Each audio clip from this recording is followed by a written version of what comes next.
This hippo hunting is really something. Several days now looking for a good bull, and it is not easy. They hide in the phragmites and they hide in all this brush, and I was thinking, you guys don't have any hippos left in Africa, but they were there. We just weren't seeing them out in the open until we got up bright and early. Yeah. And this mean old guy here, he woke me up at dark 30 and got on the river before the sun got up, and that made all the difference. Now last night we stayed out really late too. The sun was already down when these guys came out. Then I started to appreciate what these hippos were all about. We had several cows and calves, and one, it looked like a good bull in there, but we didn't shoot because we just weren't sure that was a big bull. Old bull, yeah. Yeah, we weren't seeing any scarring on its back. We could see his head was bigger than the cows, he was bigger than the cows, and we had several good shooting opportunities. But if you don't see that scarring on their backs, it usually indicates they're a younger animal. Yeah. So we passed it up. I said, look, we've got several more days, and I would rather shoot him in the morning anyway, because you've got to wait like an hour or two before they float up. And that's what happened. This guy took an hour and 20 minutes, 25 minutes before he finally floated. But then we've got all day to work on him, get some photos done, get him cut up, get the crowd in here, get all the locals to help butcher him.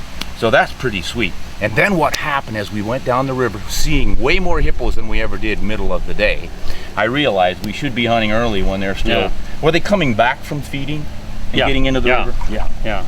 So they're back in the river, they're still active, they're up, they're not hiding in all that brush. We saw this big head, and Donnie just knew immediately that was the big bull. So we put the boat in on the shore, got up, sneaked around, came over the bank, and then we waited for him to pop up. And he was a little suspicious because he'd seen that boat and he was looking for us. So he kept bobbing up and down, up and down. But you could tell he was a big bull by just the size of his head, and then those lumps on his nose. The size of his head and the thickness of his neck, and the fact that he was alone. Yeah, that's a key, isn't it? So I trust my guide. You've got to do it over here. What is my experience with hippos? I photographed a few and I've seen them in a park. I can't tell a big bull from a small one. Trust your PH, they know what they're talking about. Without seeing the tusks on this animal, he just pretty much knew that it was a big old bull and we better try for him. So when he finally came up and hung there for a bit, how long was he up? Maybe 4 or 5 seconds? Yeah. I was ready. I'd had everything, a lot of practice when he was coming up and down, and the crosshairs were on the right spot. I pulled the trigger. I figured, why wait? He was hesitating, holding still for the first time. Take the shot. Yeah. And I got lucky and put it right where it's supposed to go, between the eye and the ear, right at that level. Brain shot. He went straight down, and Donnie gave me some encouraging words by saying, you didn't see any spinning or any bubbles or any thrashing. He's probably instantly dead. And that was the case. Yeah. I think when he popped up, he wasn't maybe 10 meters from where he went under. Yeah. Pretty amazing. So now all the work begins, and we've already done a bunch of it, just rolling him up into the shadows. These are huge animals. What do you figure they weigh? 3,000 pounds?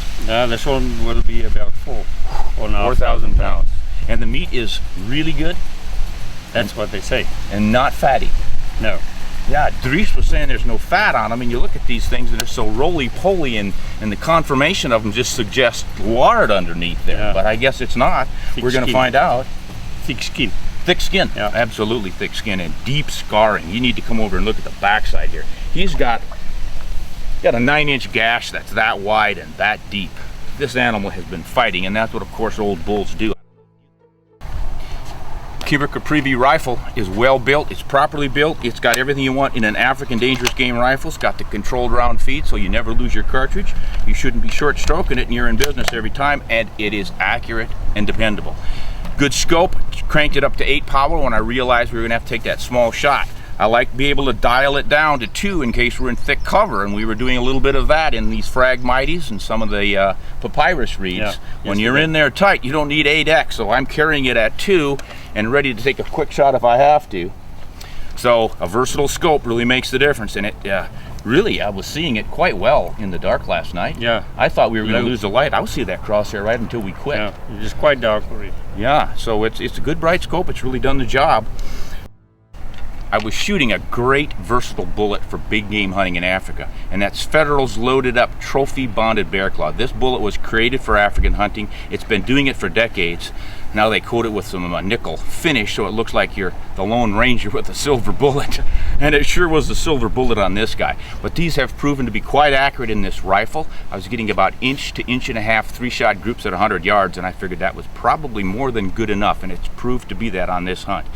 Dependable ammunition, accurate ammunition, and a good bullet that's going to stay together and penetrate deeply.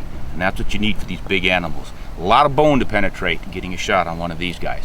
Jamie Trout, decent guy. If you went on Africa, you could do worse, but you couldn't do much better.